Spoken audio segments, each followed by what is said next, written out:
오늘 같이 나눌 본문 말씀은 레위기 19장 35절에서 37절입니다. 너희는 재판할 때나 길이나 무게나 양을 잴 때 불의를 행하지 말고 공평한 저울과 공평한 추와 공평한 에바와 공평한 흰을 사용하라. 나는 너희를 인도하여 애굽 땅에서 나오게 한 너희의 하나님 여호와이니라.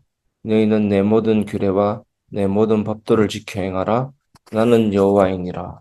아멘. 공평하신 하나님을 닮아 사는 삶이라는 제목으로 말씀을 나누겠습니다.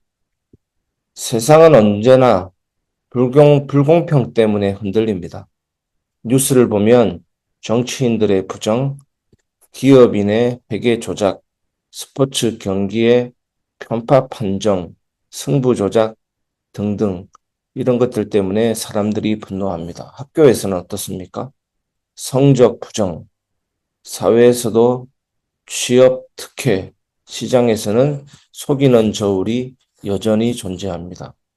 레위기 19장은 고대 이스라엘 사회에서 하나님 백성은 세상과는 다르다는 것을 강조합니다.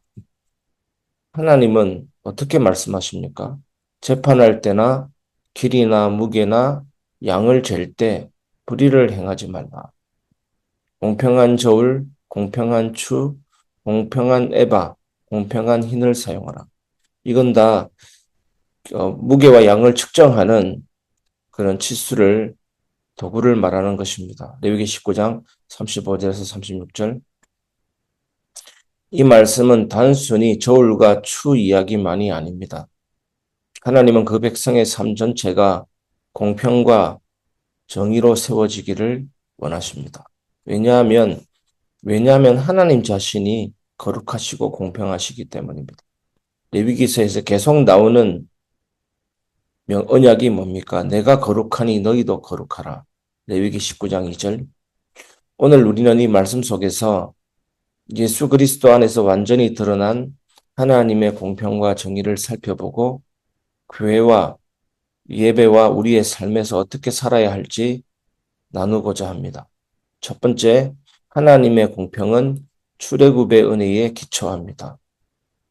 본문 36절을 보십시오. 하나님은 공평을 요구하시면서 이렇게 말씀하십니다. 나는 너희를 인도하여 애굽 땅에서 나오게 한 너희의 하나님 여호와이니라. 이스라엘이 공평하게 살아야 할 이유는 단순히 도덕적 요구가 아니라 하나님이 먼저 은혜로 구원하셨기 때문입니다. 우리 삶에도 마찬가지입니다. 출애굽 사건은 억압과 불평등 속에서 해방을 경험하게 하신 하나님의 공평의 선언입니다. 애굽의 권력자들은 힘없는 자들을 짓눌렀지만 하나님은 노예된 이스라엘을 구원하여 자유케 하셨습니다. 예수 그리스도의 십자가 역시 똑같습니다. 우리는 죄의 종이었고 죽음의 권세 아래 붙잡혀 있었지만 그리스도께서 피 흘려 우리를 해방하셨습니다. 요한복음 8장 36절.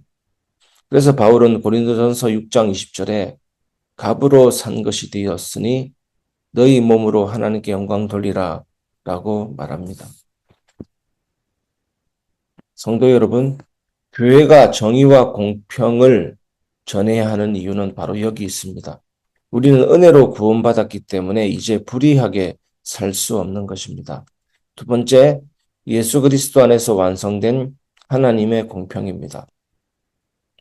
레위기 19장의 요구는 신약에서 예수 그리스도를 통해 성취됩니다.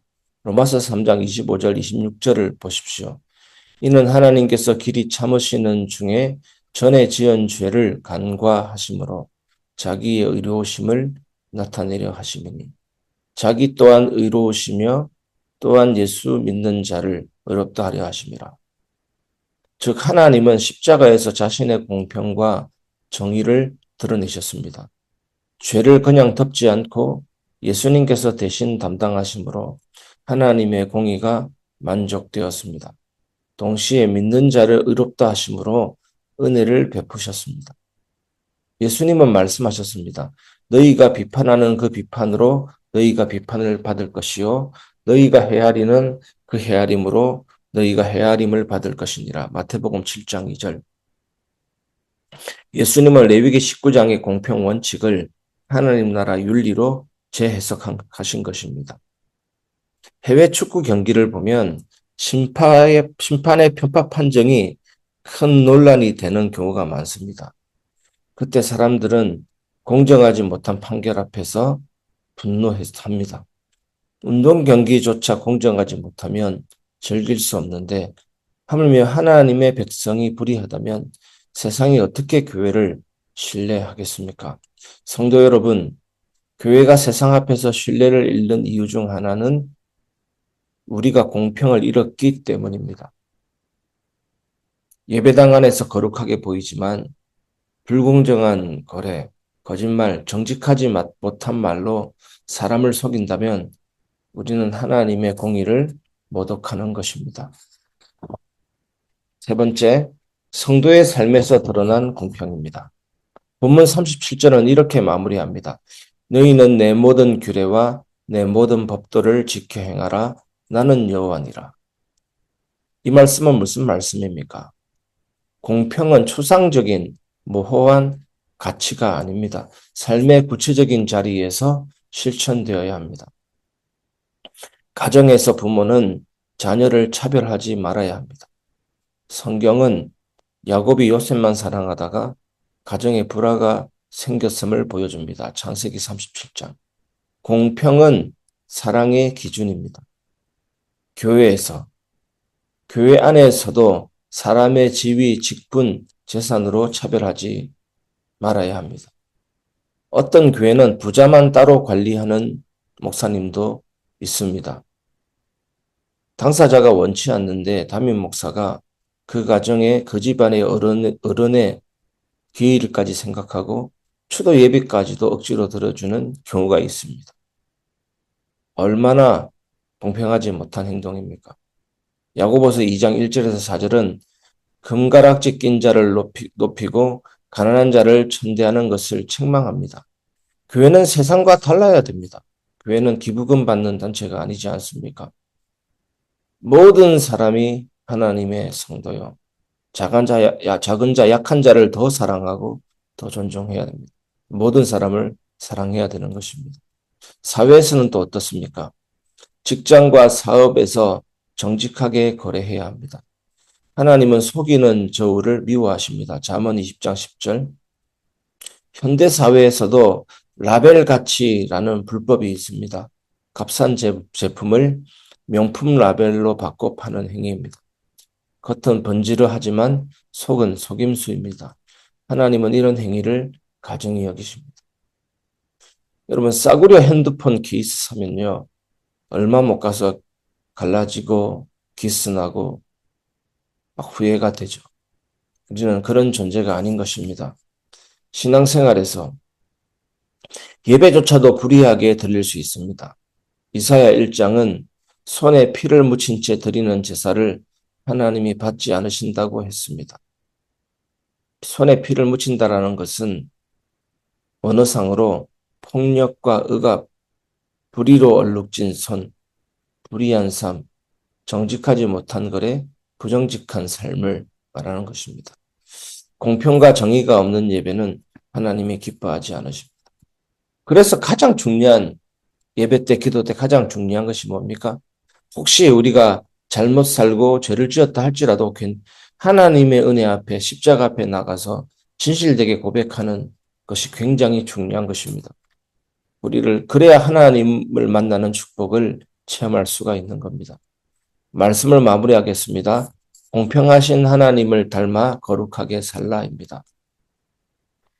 이제 레위기 말씀을 쭉 접하면서 이런 말들이 처음에는 부담스러웠다 할지더라도 지금은 아니지 않습니까? 공평하게 하나님을 닮아 거룩하게 살라. 한치의 오차도 없이 완전하게 살라가 아니라 우리는 때론 넘어지고 거룩하지 못하지만 거룩함을 향해 달려가는 거룩함이죠. 다시 옷에 묻은 먼지를 털어버리고 일어서서 하나님을 향해 가는 삶이죠. 완전하게 살라는 아닙니다. 완전함을 향해 달려가라. 때로는 넘어지고 쓰러져도 회개와 믿음으로 나아가라는 것 아니겠습니까?